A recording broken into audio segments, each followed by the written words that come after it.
Mr. Tony La Russa is now out on medical leave. So Tony La Russa, I don't think it's been disclosed yet of what he has, but he is out indefinitely. And this is a White Sox team that has been pretty disappointing. They were a team that should have been in the playoff mix. They're kind of already not truly eliminated, but they're basically eliminated. So what do you guys think of the recent Tony La Russa stuff, and really just kind of the state, like where the White Sox are at right now? Yeah, I mean, you hate to kick a guy while he's down, but I never liked the LaRussa signing to begin with. Um, I like he was good back in the day, but now he's 77. Clearly made like blatant coaching gaffes throughout the season, missing substitutions, pulling guys too late, pulling guys too early, just clear coaching gaffes throughout the entire season. I mean, he's had fans coach the team and scream at him from the stands and him make a decision based on that. Um, it just why are fans thinking of decisions before you even are. There have been rumors of him like asleep in the dugout. Like it just, if the guys having medical issues, it's best that he steps away permanently. Like let someone new take over. It clearly wasn't working to begin with. This team had high expectations to start the season. They have a great roster, in my opinion. Kind of the same situation. Well, a little bit less than the Yankees, but uh, a lot of injuries this year. Eloy, Robert, of course, Kopech, Crush It, who's been good in their bullpen. Boomer, it's been a long season. Yohan Moncada, Tim Anderson, both out right now. Huge infield pieces. And, Moncada, when they first brought him up, it was really the thought of him being their generational third base talent. And it just hasn't developed that way, which is quite unfortunate because he did have a bright future ahead of him. But injuries and poor performance have really hindered his development. And it's really tough to see a team with such high expectations fail so miserably. Yeah, you gotta feel bad for the guy, now that he's having health issues. But bottom line, the White Sox, they came in considered to be the second best team in the AL, and everyone's just kind of underperformed other than Dylan Cease and a couple other guys, but they're just not getting it done. And it's one of those situations where you look at the team and you have to assume that maybe there's an issue with the clubhouse, or maybe it is the manager at fault. But it's a team where if you look at them on paper, they should be winning not just more games than they are, but a lot more games. They should be right now where the Astros are. And it's just it hasn't happened for them.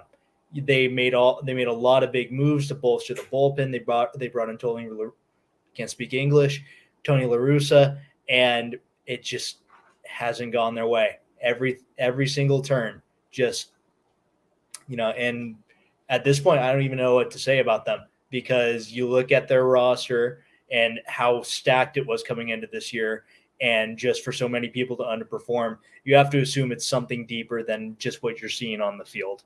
It has to be the processes in the clubhouse. Maybe it's something analytical. Maybe it's the culture in the dugout. But they've got to fix it, because their farm system is not very good. They're starting to lose control on guys. Their payroll's getting up there, and if they don't turn this around, not just this year but in the next coming years, it's going to be really bad. It's going to be a big downfall, because there's not a lot of reinforcements coming. They got to win now with this group, or else it's a long way down from where they are now.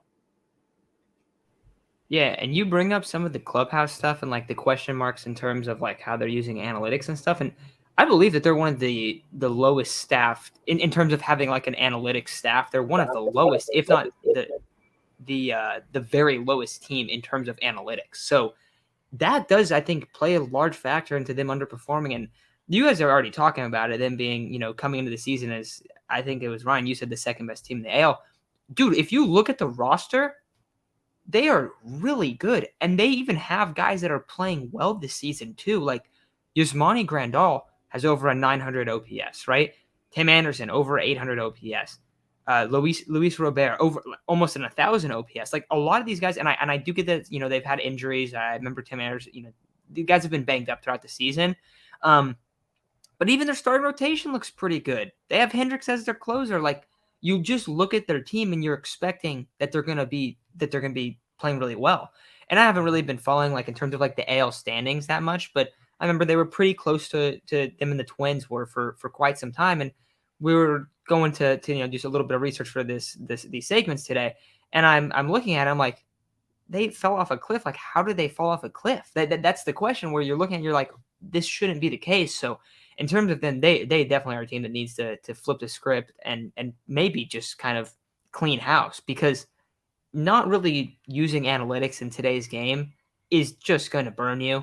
Not having, like this higher level staff, like we've already seen all the teams that do really well have the best staffs in the sport in terms of coaching staff, analytics staff, whatever that is. And it seems like that's where the White Sox are lacking, because if you're looking at the roster, you're not going to see a lacking roster there. You're going to see a lot of talent.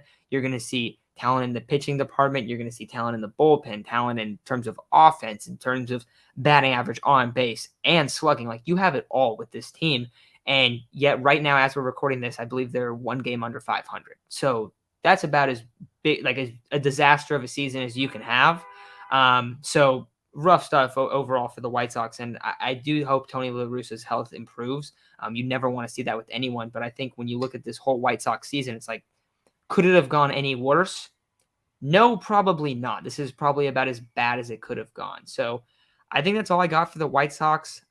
Is there anything else you guys want to add about Tony La Russa and this team before we hop into these MLB playoff predictions? Yeah, just kind of touching on what you had said. Grandal actually has a 570 OPS. He's having a horrible year. I talked a little bit with you before about Major League Baseball messing with the baseballs from year to year. I think this kind of touches, I don't think Grandal fell off this hard statistically and with his talent wise. But last year, 940 OPS, 240 average, 23 home runs, 62 RBIs in just 93 games. This year, so far, 15 less games, he has 3 home runs, a 20 home run difference in 15 less games. That is just ridiculous. Like, I don't know if it's him falling off a cliff or if Major League Baseball is actually deadening the balls for the season. I think it may be a good combination of both. But you look at their roster and they have guys who are, you think in your head are perennial 25, 30, 35 home run guys. Jose Abreu being one of them. You could put Robert in that category. You could put Eloy in that category. You could put Tim Anderson, 20-ish, 22 home run kind of guy. They will be really lucky if they have a single guy hit 20 this year. Their current team leader is Andrew Vaughn, and he has 15, and we have a month to go. I think they would be really lucky to have a guy hit 20, and a lot of that is injury. Robert's only played 90 games this year. Eloy, 56. Yoan, only 80. Anderson, only 75. Like, these guys just haven't been on the field. Yasmani, 76. It's just hard to win when your stars aren't on the field. Yeah, and also scratch all those stats I just said. Those were the 2021 stats. So if you want to see good stats of what you should have expected this year, then those stats were correct. But not only did Yasmani Grandal completely fall off a cliff, but these other guys didn't fall off. But Luis Robert, I brought up that he had a 900 OPS, and that was last season. He's a little bit below 800. And he's only played 90 games, like you just said, 90 games, like 80 games for a lot of these guys. But even Tim Anderson is not much over a 730 OPS. So like he hasn't been, even their star players haven't produced like they did last year, and they haven't been quite there. So definitely big time struggles across from this whole team. And I feel like, I don't know. And then even like huge acquisition pitchers that they've had the last couple of years, like You look at Lance Lynn. They really expected him to be basically 1A or a really high quality too.